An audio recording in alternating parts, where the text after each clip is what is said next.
YCP నేత కొత్తపేట మాజీ MLA చెల్లా Jaggi Reddy media సమావేశాన్ని నిర్వహించారు. ఈ సందర్భంగా ఆయన మాట్లాడుతూ కొత్తపేట నియోజకవర్గంలో ఉచిత ఇసుక పేరు చెప్పి దోచేస్తున్నారని, మీ అనుకూల పత్రికలోని శీర్షిక కూడా వచ్చిందని తెలిపారు. కూటమి ప్రభుత్వం నాయకులు ఎమ్మెల్యే సత్యానందరావు ప్రోత్సాహంతో పగలంతా డంపింగ్ చేసి ఇసుకను రాత్రంతా లిఫ్టింగ్ చేసి ఆయన సుమారుగా రోజుకు 40 లక్షల వరకు సంపాదిస్తున్నారని ఆరోపించారు. చంద్రబాబు నాయుడు చెప్పేది ఒకటి, చేసేది ఒకటని ఎద్దేవా చేశారు. ఒకవైపు ఇసుక దోపిడీని అరికడదామని చెప్పి రెండో వైపు ప్రజలను దోచుకు తినండి చెప్పి ఎమ్మెల్యేలను ప్రోత్సహిస్తున్నారని, ఇకనైనా చంద్రబాబు నిద్రలేచి ఈ అవినీతి పాలనను అరికట్టాలని డిమాండ్ చేశారు. అనంతరం ఇసుక గుట్టల దగ్గరికి నాయకులు కార్యకర్తలతో సహా వెళ్లి జనసేన టీడీపీ అక్రమంగా నిల్వ చేసిన ఇసుక గుట్టపై నుంచి చంద్రబాబు ఇకనైనా నిద్రలేవాలని నినాదాలు చేశారు. ఈ కార్యక్రమంలో నియోజకవర్గ నాయకులు, కార్యకర్తలు, జిల్లా అభిమానులు పాల్గొన్నారు. నియోజకవర్గంలో నేను జొన్నాడ గ్రామంలో ఉన్నాను. జొన్నాడ గ్రామం అంటే రాష్ట్ర వ్యాప్తంగా చాలా ఫేమస్ అయింది. ఎందుకంటే గతంలో నేడు ఉన్నటువంటి ముఖ్యమంత్రి నారా చంద్రబాబు నాయుడు గారు ఈ గ్రామం వచ్చి ప్రభుత్వం ద్వారా వేసవకాలంలో ప్రజలకు ఇబ్బంది లేకుండా, వర్షాకాలంలో ఇబ్బంది లేకుండా ప్రభుత్వమే మరి ఏవైతే కొన్ని ఇసుక నిల్వలు పెట్టారో వాటి దగ్గరికి వెళ్ళి సెల్ఫీ ఫోటోలు దిగి మరి ఇదిగో ఇసుక అక్రమంగా రవాణా అయిపోతుంది వైఎస్ఆర్ కాంగ్రెస్ పార్టీ ప్రభుత్వంలో అని చెప్పి ఆ రోజు జగన్మోహన్ రెడ్డి గారిని, మమ్మల్ని అందరినీ కూడా రకరకాల మాటలు మాట్లాడి వారు వెళ్ళారు. అవన్నీ కూడా రోజు ప్రభుత్వం మరి వర్షాకాలంలో ప్రజలకి ఇసుక అందుబాటులో తీసుకురావడానికి పెట్టినటువంటి నిలవలు. మరి ఈ రోజున ఏదైతే నారా చంద్రబాబు నాయుడు గారు ఎన్నికల ముందు నేను వస్తే గతంలో ఉన్నటువంటి వైఎస్ఆర్ కాంగ్రెస్ పార్టీ ఏదైతే మీకు అన్యాయం చేసిందో నేను మీకు న్యాయం చేసేస్తాను, మీ అందరికీ నేను ఇసుక ఉచితంగా ఇచ్చేస్తానటువంటి మాటలు చెప్పి నేడు ఉచిత ఇసుక అనేటువంటి మాట ఆయన చెప్పడం జరిగింది. మరి ఏదైతే సామెత ప్రకారం ఆడవారి మాటలకు అర్థాలు వేరన్న చందంగా చంద్రబాబు నాయుడు గారి మాటలకు అర్థాలు వేరని చెప్పి మేము భావిస్తూ ఉన్నాం.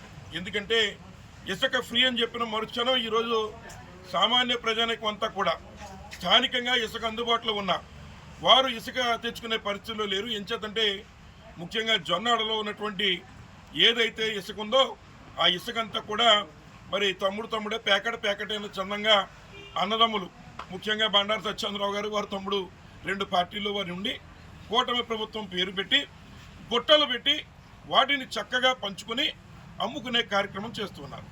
నేను ఈ మాట చెబితే ప్రతిపక్షం కదా, వైఎస్ఆర్ కాంగ్రెస్ పార్టీ కదా, మీరు ఎట్లాగే మాట్లాడతారని చెప్పారు. కానీ మరి మీ పేపర్ మళ్ళీ మీకు ఇబ్బంది రావచ్చు. మరి ఆంధ్రజ్యోతి పేపర్లో మరి ఇసుక జొన్నాడలో ఇసుక లూటి అని మీ పేపర్లోనే మరి ఇంత చక్కగా రాసినప్పుడు నేను అడుగుతున్నా, మరి ఇప్పటి వరకు దీనిపై అధికారులు ఎందుకు స్పందించట్లేదని అడుగుతున్నాను. చంద్రబాబు నాయుడు గారు ఒక మాట చెప్పారు, ఎవరైనా బెల్ట్ షాపులు పెడితే బెల్ట్ తీసేస్తాను, ఎవరైనా ఇసుక అక్రమ రవాణా చేస్తే వారు తోలు ఒలిచేస్తానని. చంద్రబాబు నాయుడు గారు బహుశా మందు కొట్టి నిద్రపోతున్నాడని చెప్పి నేను భావిస్తూ ఉన్నా. ఆయన ఎప్పుడు నిద్రలేస్తారో చెప్పాలని కోరుతూ ఉన్నా. ఇదే జొన్నాడ గ్రామంలో ఇదే ఇసుక గుట్టలు మీ ఉన్నటువంటి పేపర్లో మరి చక్కగా మరి ఏ రకంగా దోపిడీ ఇక్కడ స్థానిక శాసనసభ్యులు మరి వారి కూటమి నాయకులు కలిపి ఏ రకంగా దోపిడీ చేస్తున్నారో మరి కళ్ళకు కట్టినట్టు మరి ఇక్కడ జ్యోతి పేపర్లో వేశారు. పోనీ ఈ పేపర్ అంటే పోనీ మీకు ఎట్లా అనుకున్నాం ఒక నిమిషం. మరి మన ఎన్టీవీలో కూడా జరుగుతున్నటువంటి దోపిడీని మరి చక్కగా ఏదైతే మరి ఈ ప్రభుత్వంలో మరి చక్కగా ఈ రకంగా జరుగుతుందనేటువంటిది మీడియా వారు కూడా మరి ప్రచురించడం జరిగింది. మీరు ఎప్పుడు నిద్రలేస్తున్నారు, మీరు ఎప్పుడు తోలు తీస్తున్నారు, ఎప్పుడు మీరు బెల్ట్ తీస్తున్నారని చెప్పి డైరెక్ట్గా నారా చంద్రబాబు నాయుడు గారిని మరి నిద్ర లేవమని మేము ఈ సందర్భంగా కోరుతున్నాం.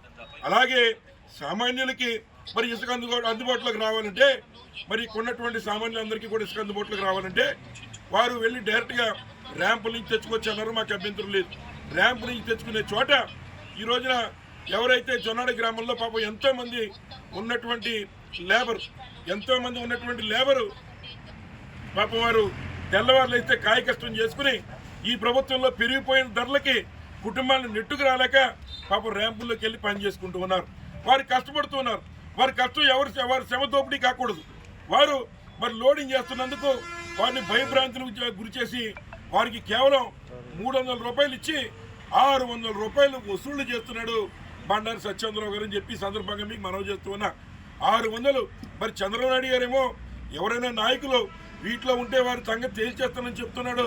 ఇక్కడ మరి వారి యొక్క అనుయాయులు చేసేటువంటి కార్యక్రమాలు ఇవాళ డైరెక్ట్గా స్థానికంగా ఉన్నటువంటి లేబర్ చేసుకునే పని దగ్గర కూడా 600 రూపాయల నుంచి 1000 రూపాయలు ప్రతిరోజు కూడా వసూలు చేసి మరి ఒక రోజుకి ఒక్క జొన్నాడ రీచ్లోనే సుమారు 1000 ట్రాక్టర్లు వెళ్తూ ఉన్నాయి. తప్పులేదు, ట్రాక్టర్ వాళ్ళు బాగుండాలి, వారు అమ్ముకోవడంలో తప్పులేదు. కానీ వారి దగ్గర కూడా బలవంతంగా మరి 600 రూపాయలు వసూలు చేస్తూ ఉన్నారు. అలాగే మరి ఎవరైతే కొంతమంది